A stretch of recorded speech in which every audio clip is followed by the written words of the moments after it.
creation of art is the continued discovery of what it is to be human. The only way to create art is to mine what it means to be human. And that's why my definition of music is as narrow as it is. Because art to me is a product of humankind. This life I'm interested in truth. Next life maybe I'll go after money. I'll tell you what the key to happiness is. Would you like to know that? The key to happiness is passion. For doing a thing you believe in. Not for another person, that's something else. As Aristotle said it, the meaning of life is loving creation. You were put on this earth to create something out of love. Happiness is a byproduct of passion. If you are doing what you love, you will do more of it, and the more you do, the better you'll get, and the better your chances of success. Apprentice with people who are masters at the profession. I'm not talking about people necessarily with master's degrees, but people who are masters. You take care of the work and it will take care of you.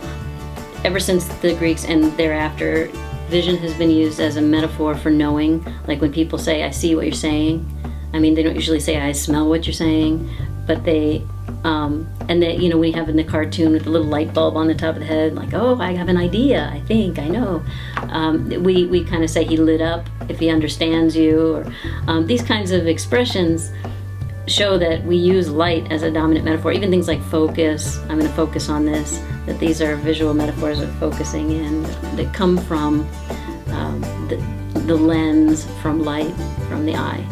And Hans Jonas also talks about this when he talks about the nobility of sight. And he says that there are qualities of sight and vision that make it different from the other senses and that make it noble. And he uses noble with the scare quotes because he wants to say that, nobility, a lot of times people think of a noble person as a good person or as a upstanding or something fancy. But nobility also is kind of is a king over the serfs, right? The nobles and the serfs, or the nobles and the noble and base.